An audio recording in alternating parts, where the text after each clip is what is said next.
What is up, everybody?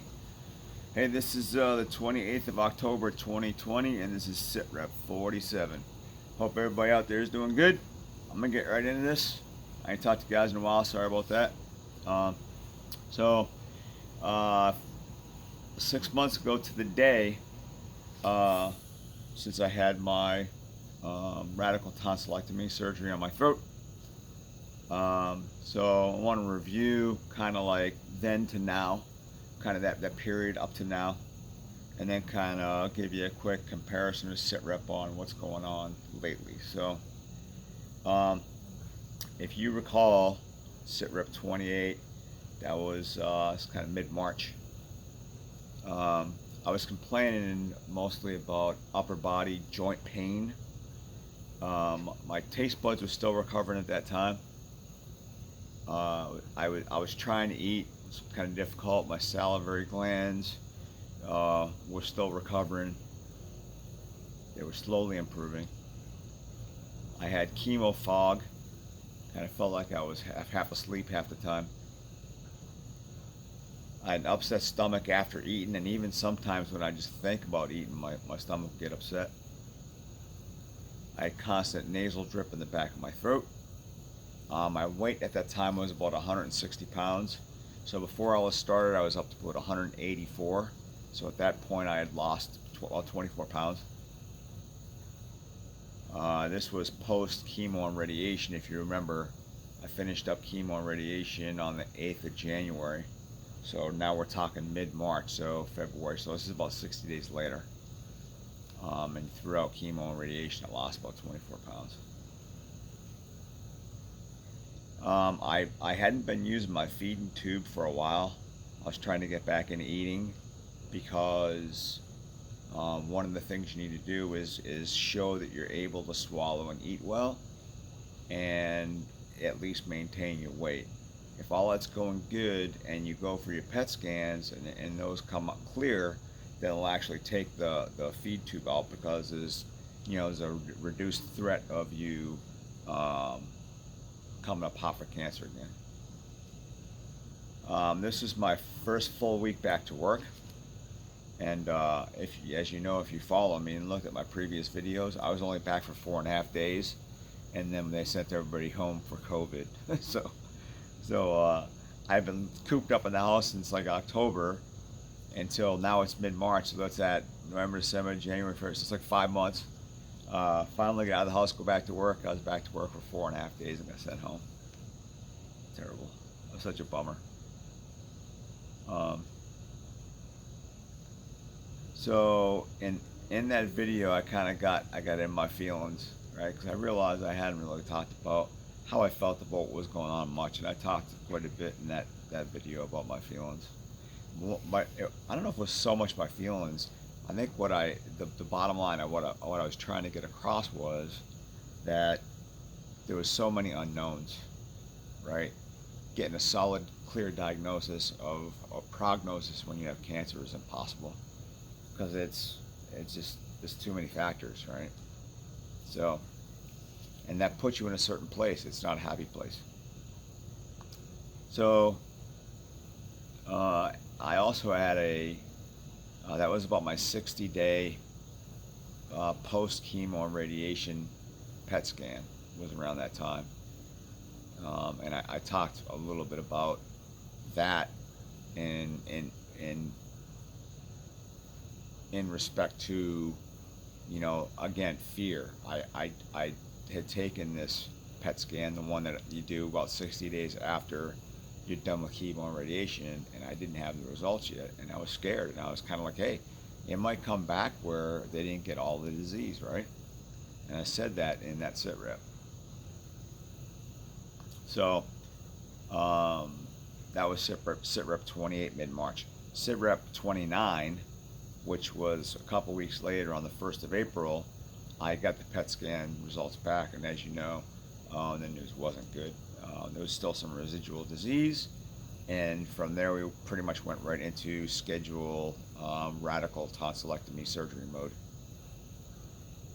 So a couple SITREPs after that was SITREP 31 on the 18th of April. A got the biopsy results back. I'm sorry, I skipped a step. We hadn't gone into surgery schedule mode yet because you have to take a biopsy first. Well, so on the SITREP 29, the 1st of April, we got the biopsy results that came back that there was residual disease as well. So then we scheduled, I'm sorry, that was SITREP 31. On the 18th of April, we got the biopsy results back that still had residual disease confirmed.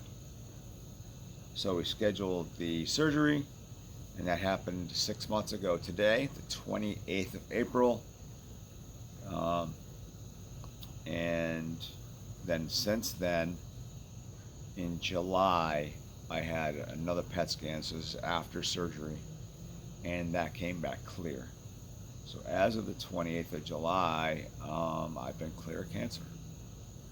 So that's kind of the whole a wave top once over the world, kind of where I was at and the things that kind of happened about 6-7 months ago, and up to as close as the end of April, 6 months ago exactly. So since then, I'm gonna give you a quick snapshot.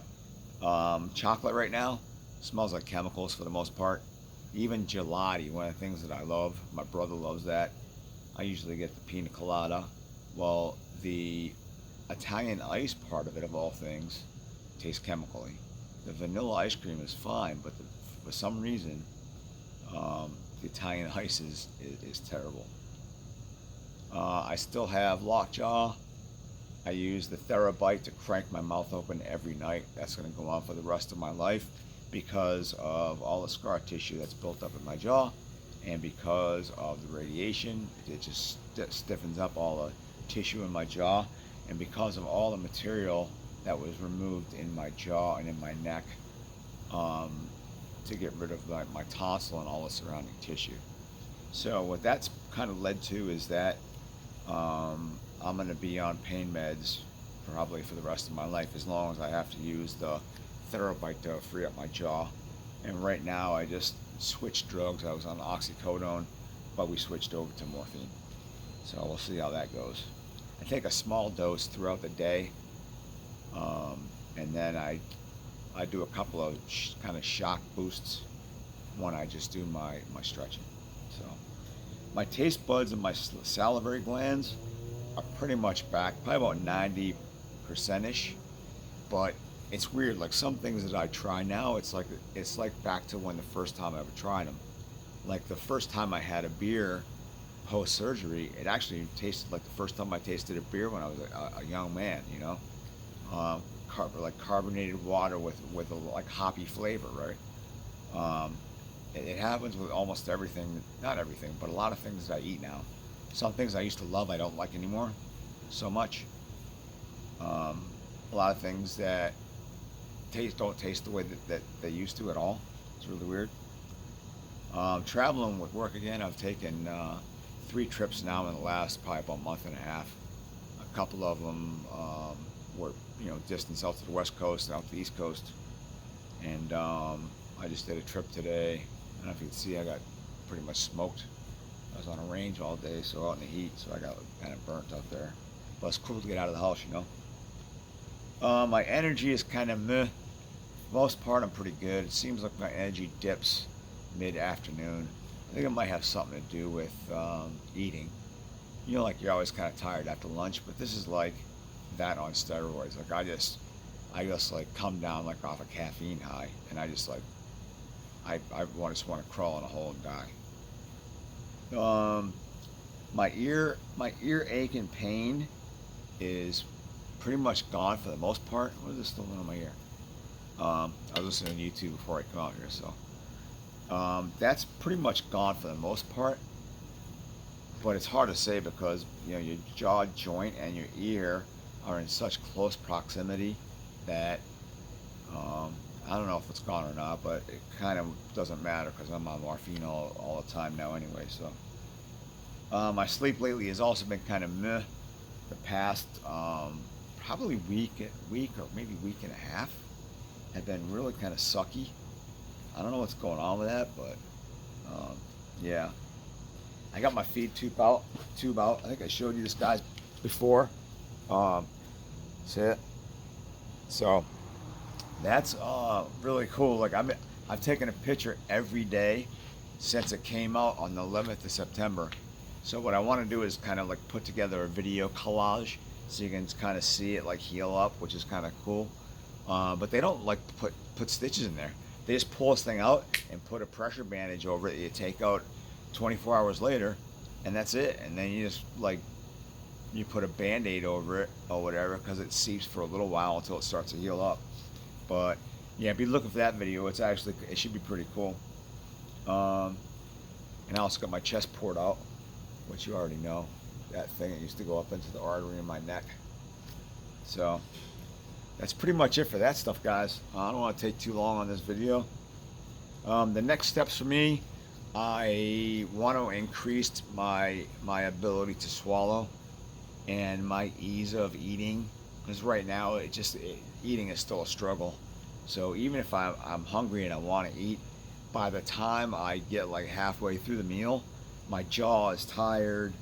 I'm full of water because I have to flush down all my food with water, so it's just pretty unpleasant. So I got to increase that. I got to be able to swallow better and increase my caloric intake so I can put on weight, right? I need to put on mass. I'm pretty thin. I'm down to about 140 pounds now. So I've even lost 20 pounds since I weighed 160 pounds back in like pre-surgery and post-chemo. So I got to put on more weight. And then my next PET scan is on the 20th of November. So fingers crossed, hopefully everything there is still cool. And they pretty much say that if your cancer is going to come back, it's going to happen in the first year or in the fifth year for some reason. I don't know why. But the doc pretty much told me what I'm going to see if it's coming back. The first thing I'll see or feel is bump in my throat, in the lymph node area. So I rub that like constantly just because it helps with the roughness from the radiation, just to keep the skin kind of elasticated, elasticized. Yeah, I can make up words. Yeah, all right. Whatever you call it, keep that kind of loose. There you go. Keep it a little loose. So I had a mammogram. If you didn't see that video, it's actually on my website. Check it out. Yeah, I'm not kidding you. I actually had one. I found a lump in my breast. Kind of freaked me out a little bit. And last but certainly not least, make sure you get out there and vote on the 4th of November, especially if you're, of the Biden ilk. And of course, if you're a Trump supporter, make sure you get out there and vote on the 3rd. All right? Hey, seriously, whoever side you're on, get out there and vote, guys. It's your responsibility as an American. Just do it. All right? And be smart about it. Do some research. Don't go with what you've been doing just because you've been doing it. Does that make any sense to you? Hope that makes sense to people. Anyway, love you guys. Thanks for the support. MAGA 2020. Bye.